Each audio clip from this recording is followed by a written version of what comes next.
ಮೊದಲೆಲ್ಲ ಒಂದು ಮಾತ್ರೆ ತಗೊಳ್ಳದೆ ಶೀತ, ಕೆಮ್ಮು, ಕಫ ಇದ್ರೆ ಮನೆಮದ್ದು ಮಾಡ್ತಾ ಇದ್ರು. ಆದ್ರೆ ಈಗ ನಾವು ಸ್ವಲ್ಪ ಶೀತ ಆಗ್ಲಿಕ್ಕಿಲ್ಲ, ಹಾಸ್ಪಿಟಲಿಗೆ ಹೋಗಿ ಮಾತ್ರೆ ತಗೊಂಡು ಬರ್ತೇವೆ. ಇದು ಪ್ರಾಚೀನ ಕಾಲದಿಂದಲೂ ಮಾಡ್ತಾ ಇದ್ದ ರೆಮಿಡಿ ಆಗಿದೆ. ನಿಮ್ಮ ಮನೆಯ ಅಂಗಳದಲ್ಲಿ ಈ ಸಸಿಯನ್ನು ನೆಡಿ. ಈ ಗಿಡಕ್ಕೆ ಅಜ್ವೈನ್ ಪ್ಲಾಂಟ್ಸ್ ಅಂತ ಹೇಳುತ್ತಾರೆ. ಕನ್ನಡದಲ್ಲಿ ಇದಕ್ಕೆ ದೊಡ್ಡ ಪತ್ರೆ ಎಲೆ ಅಂತ ಕರೀತಾರೆ. ಇದು ಮೂಲತಃ ಇಂಡಿಯಾ, ಅರೇಬಿಯಾ, ಆಫ್ರಿಕದ್ದು. ಇದರ ಸೈಂಟಿಫಿಕ್ ಹೆಸರು ಕೊಲಿಯಸ್ ಆರೋಮ್ಯಾಟಿಕ್ ಅಂತ. ನಮ್ಮ ದೇಶದಲ್ಲಿ ಬೇರೆ ಬೇರೆ ಹೆಸರಲ್ಲಿ ಇದನ್ನು ಕರೆಯುತ್ತಾರೆ. ಕರ್ಪೂರವಳ್ಳಿ, ಓಮವಳ್ಳಿ ಅಂತ ತಮಿಳುನಾಡಲ್ಲಿ ಕರೆದರೆ, ಪನಿಕೂರ್ಕನ್ ಅಂತ ಕೇರಳದಲ್ಲಿ ಕರೆಯುತ್ತಾರೆ.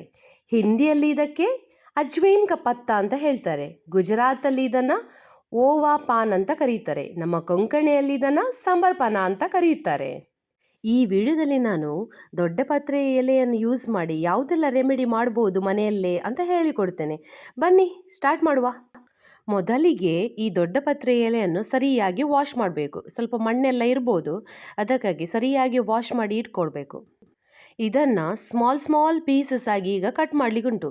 ಇದರಲ್ಲಿ ಏನೂ ವೇಸ್ಟೇಜ್ ಇಲ್ಲ, ಏನೂ ಬಿಸಾಡಲಿಕ್ಕಿಲ್ಲ. ಇದನ್ನು ಚಿಕ್ಕ ಚಿಕ್ಕದು ಮಾಡಿ ಕಟಿಂಗ್ ಮಾಡಿ ರೆಡಿ ಮಾಡಿ ಇಟ್ಕೋಬೇಕು. ಈ ರೆಮಿಡಿಗೆ ಉಂಟಲ್ಲ 4 ಐಟಮ್ಸ್. ಒಂದು, ಈ ದೊಡ್ಡ ಪಾತ್ರೆ ಎಲೆಯನ್ನು ಚಿಕ್ಕ ಚಿಕ್ಕದು ಮಾಡಿ ರೆಡಿ ಮಾಡಿ ಇಟ್ಕೋಬೇಕು. ಮತ್ತು ಒಂದು ಚಿಕ್ಕ ಬೌಲಲ್ಲಿ ಸ್ವಲ್ಪ ರೈಸ್, ನೀವು ಬಾಯ್ಲ್ಡ್ ರೈಸ್ ತೊಗೊಳ್ಬೋದು, ವೈಟ್ ರೈಸ್ ಕೂಡ ತೊಗೊಳ್ಬೋದು. ನಾನು ಸ್ವಲ್ಪ ಬಾಯ್ಲ್ಡ್ ರೈಸನ್ನೇ ತೊಗೊಂಡಿದ್ದೇನೆ. ನನಗೆ ಅಂದರೆ ಬಾಯ್ಲ್ಡ್ ರೈಸ್ ತುಂಬ ಇಷ್ಟ ಆಗ್ತದೆ, ಹಾಗಾಗಿ ನಾನು ಬಾಯ್ಲ್ಡ್ ರೈಸನ್ನು ತೊಗೊಂಡಿದ್ದೇನೆ. ಮತ್ತು 1 ಸ್ಪೂನು ತುಪ್ಪ ಮತ್ತು ರುಚಿಗೆ ತಕ್ಕಷ್ಟು ಉಪ್ಪು. ಇದನ್ನು ಚೆಂದ ಮಾಡಿ ಮಿಕ್ಸ್ ಮಾಡಿ ಸರ್ವ್ ಮಾಡಲಿಕ್ಕೆ ಅಷ್ಟೇ. ಇದನ್ನು ಬಾಯ್ಲ್ಡ್ ರೈಸ್ ತಗೊಂಡಿದ್ದೇನಲ್ಲ ಅದಕ್ಕೆ ಮಿಕ್ಸ್ ಮಾಡಿದರೆ ಆಯಿತು. ನೋಡಿ, ನಾನು ಒಂದು ಕಪ್ಪಲ್ಲಿ ಸ್ವಲ್ಪನೇ ತಗೊಂಡಿದ್ದೇನೆ, ಜಾಸ್ತಿ ಅಲ್ಲ. ಅದಕ್ಕೆ ಈ ಕಟ್ ಮಾಡಿದ ದೊಡ್ಡ ಪಾತ್ರೆ ಎಲೆಯನ್ನು ಹಾಕಿದ್ದೇನೆ.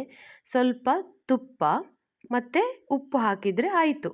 ಅಷ್ಟೇ ಮಿಕ್ಸ್ ಕೊಟ್ಟರೆ ಈ ರೆಮಿಡಿ ರೆಡಿ.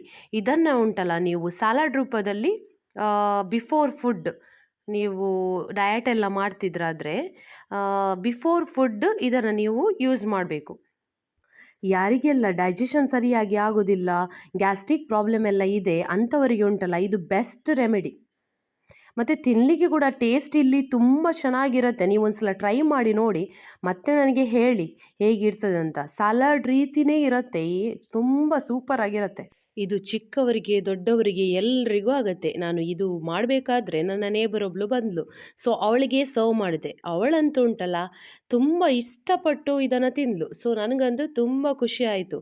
ನೀವೊಂದ್ಸಲ ಇದನ್ನು ಟ್ರೈ ಮಾಡಲೇಬೇಕಾಯ್ತಾ.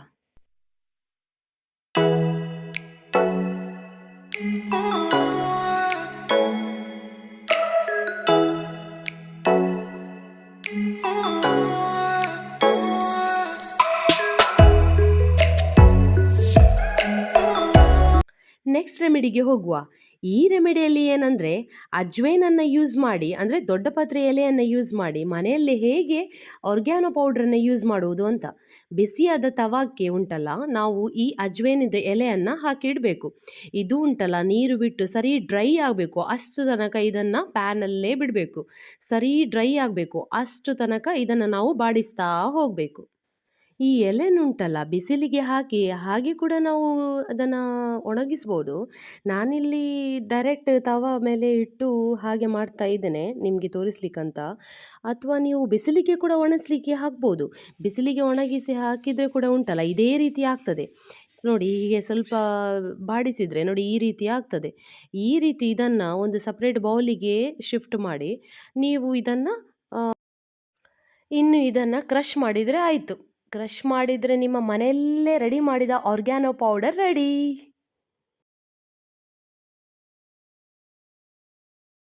ನೆಕ್ಸ್ಟ್ ರೆಮಿಡಿ ಏನಂತ ಹೇಳಿದರೆ, ನಿಮ್ಮ ಮನೆಯಲ್ಲಿ ಕೂಡ ಚಿಕ್ಕ ಮಕ್ಕಳಿರ್ಬೋದು.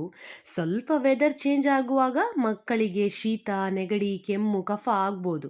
ಸೊ ಮನೆಯಲ್ಲಿ ಯಾವ ರೀತಿ ರೆಮಿಡಿ ಮಾಡಿ ಈ ಶೀತಕ್ಕೆ ನಾವು ಗುಣ ಮಾಡ್ಬೋದು ಅಂತ ಈ ವಿಡಿಯೋದಲ್ಲಿ ನೋಡುವ. ಇದಕ್ಕೆ ಏನು ಹೇಳಿದರೆ, ಒಂದು ಬಾಣಲೆಗೆ ಸ್ವಲ್ಪ ಬಿಸಿ ಮಾಡಲಿಕ್ಕೆ ಇಡಬೇಕು. ಈ ಬಿಸಿ ಆದಮೇಲೆ ಒಂದು 4 ಈ ದೊಡ್ಡ ಪತ್ರೆ ಎಲೆಯನ್ನು ಹರಡಿ ಇಡಬೇಕು. ಕಲರ್ ಚೇಂಜ್ ಆಗಿ ಸ್ವಲ್ಪ ನೀರು ಬಿಡ್ತದೆ, ಅಷ್ಟು ತನಕ ಇದನ್ನು ಬಿಸಿ ಮಾಡಬೇಕು. ಮತ್ತು ಈ ರೆಮಿಡಿ ಉಂಟಲ್ಲ ಹೆಚ್ಚಾಗಿ ಎಲ್ಲ ತಾಯಂದಿರಿಗೆ ಗೊತ್ತೇ ಇರುತ್ತೆ. ಯಾಕಂದರೆ ಇದನ್ನು ಹೆಚ್ಚು ಹೆಚ್ಚಾಗಿ ಎಲ್ಲರೂ ಫಾಲೋ ಮಾಡ್ತಾರೇನೆ. ಹಾಗೆ ನಿಮಗೆ ಗೊತ್ತಿರ್ಬೋದು. ಆದರೂ ಇನ್ನೊಂದು ಸಲ ಇದನ್ನು ಸರಿಯಾಗಿ ಕೇಳಿ.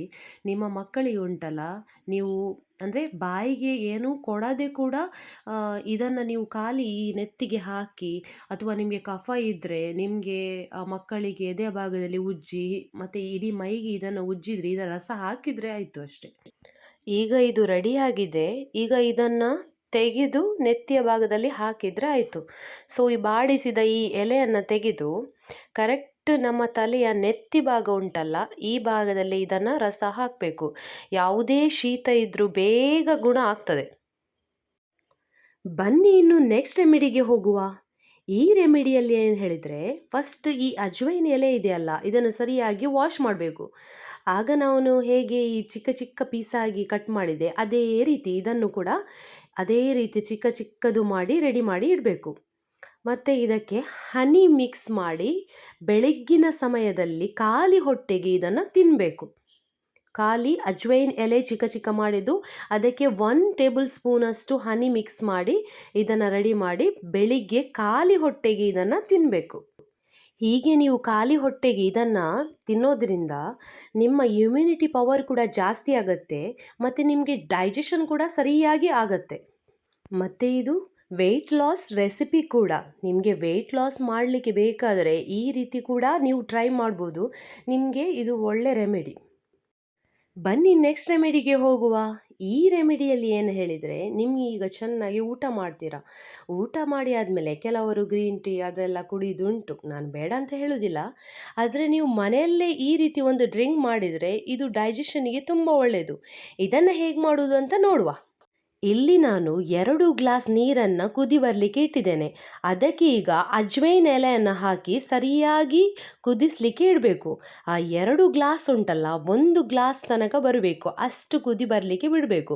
ಸ್ವಲ್ಪ ಕಲರ್ ಚೇಂಜ್ ಆಗುತ್ತೆ, ಸ್ವಲ್ಪ ಗ್ರೀನಿಶ್ ಬರುತ್ತೆ. ಅಂದರೆ ಅಜ್ವೈನ್ ಎಲೆ ಇದ್ದು ಸ್ವಲ್ಪ ಕಲರ್ ಬಿಡುತ್ತೆ. ಸೊ ಅದು ಬಂದುಬಿಟ್ಟು ಸರಿ 1 ಗ್ಲಾಸ್ ಬರೋ ತನಕ ಸರಿಯಾಗಿ ಕುದಿ ಬಂದುಬಿಟ್ಟು ಸೋಸಿದರೆ ಆಯಿತು. ಈ ಸೋಸಿದ ನೀರಿಗೆ 1 ಟೇಬಲ್ ಸ್ಪೂನಷ್ಟು ಹನಿನ ಮಿಕ್ಸ್ ಮಾಡಿ ಕುಡಿದರೆ ಆಯಿತು. ಇದನ್ನು ನೀವು ಊಟ ಆದಮೇಲೆ ಕೂಡ ಸೇವಿಸ್ಬೋದು, ಅಥವಾ ಬೆಳಿಗ್ಗೆ ಖಾಲಿ ಹೊಟ್ಟೆಯಲ್ಲಿ ಕೂಡ ಇದನ್ನು ಸೇವಿಸ್ಬೋದು. ಕೆಲವರಿಗೆ ಉಂಟಲ್ಲ, ಪೀರಿಯಡ್ಸ್ ಟೈಮಲ್ಲಿ ತುಂಬ ಹೊಟ್ಟೆ ನೋವು ಇರುತ್ತೆ. ಇದಕ್ಕೆ ಇದು ಬೆಸ್ಟ್ ರೆಮಿಡಿ. ಒಂದ್ಸಲ ನಿಮಗೆ ಯಾರಿಗೆಲ್ಲ ಹೊಟ್ಟೆ ನೋವು ಜಾಸ್ತಿ ಇರ್ತದೆ ನೋಡಿ, ಅಂಥವರು ಪೀರಿಯಡ್ಸ್ ಟೈಮಲ್ಲಿ ಉಂಟಲ್ಲ, ಇದನ್ನು ಸೇವಿಸಿ, ನಿಮ್ಮ ಹೊಟ್ಟೆ ನೋವು ತುಂಬ ಸರಿಯಾಗ್ತದೆ. ನಿಮಗೆ ಏನೂ ಸಮಸ್ಯೆ ಇಲ್ಲದಿದ್ದರೂ ಕೂಡ ಉಂಟಲ್ಲ, ನೀವು ಕಷಾಯ ರೂಪದಲ್ಲಿ ಇದನ್ನು ಕುಡಿಬೋದು. ತುಂಬ ಹೆಲ್ತ್ ಬೆನಿಫಿಟ್ ಇದೆ, ಹಾಗಾಗಿ ಎಲ್ರಿಗೂ ಸೂಟ್ ಆಗುತ್ತೆ ಇದು. ಬನ್ನಿ ಇನ್ನು ನೆಕ್ಸ್ಟ್ ರೆಮಿಡಿಗೆ ಹೋಗುವ. ಏನಿಲ್ಲಿ ಚಹಾ ಮಾಡ್ತಾ ಇದ್ದೇನೆ ಅಂತ ನೋಡ್ತಾ ಇದ್ದೀರಾ? ಸರಿಯಾಗಿ ಗೆಸ್ ಮಾಡ್ತಾ ಇದ್ದೀರಾ. ಎಸ್, ನಾನು ಚಹಾನೇ ಮಾಡ್ತಾ ಇದ್ದೇನೆ. ನೀವು ನಾರ್ಮಲ್ ಆಗಿ ಚಹಾ ಮಾಡೋದಾಗಿ ಈ ಕೂಡ ಚಹಾ ಮಾಡೋದು. ಹೆಚ್ಚು ಅಂತ ಹೇಳಿದರೆ ಅಜ್ವೈನ್ ಎಲೆ ಎಂದು ಮಾತ್ರ ಇದಕ್ಕೆ ಒಂದು ಆ್ಯಡ್ ಮಾಡೋದಷ್ಟೇ. ಸ್ವಲ್ಪ ಫ್ಲೇವರ್ ಸ್ವಲ್ಪ ಚೇಂಜ್ ಆಗ್ತದೆ ಅಷ್ಟೇ, ಬಿಟ್ಟರೆ ಬೇರೆ ಎಂಥ ಚೇಂಜಸ್ ಇಲ್ಲ. ನೀವು ನಾರ್ಮಲ್ ಆಗಿ ಚಹಾ ಕುಡಿದ ಹಾಗೇ ಇರ್ತದೆ ಇದು ಕೂಡ.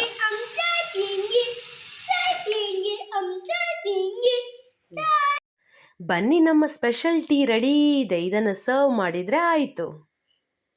ಇವತ್ತಿನ ವಿಡಿಯೋದಲ್ಲಿ ನಾನು ಅಜ್ವೈನ್ ಎಲೆಯನ್ನು ಯೂಸ್ ಮಾಡಿ ಯಾವುದೆಲ್ಲ ಸಿಂಪಲ್ ರೆಮಿಡಿಯನ್ನು ಮನೆಯಲ್ಲೇ ತಯಾರು ಮಾಡ್ಬೋದಂತ ಹೇಳಿಕೊಟ್ಟೆ. ಮತ್ತು ಈ ಅಜ್ವೈನ್ ಎಲೆಯನ್ನು ಉಂಟಲ್ಲ, ನೀವು ಹಾಗೇ ತಿನ್ಬೋದು, ಹಸಿ ಎಲೆಯನ್ನು ಹಾಗೇ ತಿನ್ಬೋದು. ನಿಮ್ಮ ಮನೆಯ ಅಂಗಳದಲ್ಲಿ 1 ಅಜ್ವೈನ್ ಗಿಡವನ್ನು ನೆಟ್ಟರೆ ಸಾಕು, ಅದುವೇ ಎಲ್ಲದಕ್ಕೂ ಪರಿಹಾರವನ್ನು ಕೊಡುತ್ತದೆ. ಈ ವಿಡಿಯೋ ನಿಮಗೆ ಇಷ್ಟವಾದಲ್ಲಿ ಒಂದು ಲೈಕ್ ಕೊಡಿ, ನಿಮ್ಮ ಫ್ರೆಂಡ್ಸ್ ಜೊತೆ ಫ್ಯಾಮಿಲಿ ಜೊತೆ ಶೇರ್ ಮಾಡಿ, ಹಾಗೂ ಸಬ್ಸ್ಕ್ರೈಬ್ ಮಾಡಲು ಮರಿಬೇಡಿ. ಮುಂದಿನ ವಿಡಿಯೋದಲ್ಲಿ ಹೊಸ ರೆಸಿಪಿ ಜೊತೆ ಮತ್ತೆ ಸಿಗುವ. ಶುಭವಾಗಲಿ.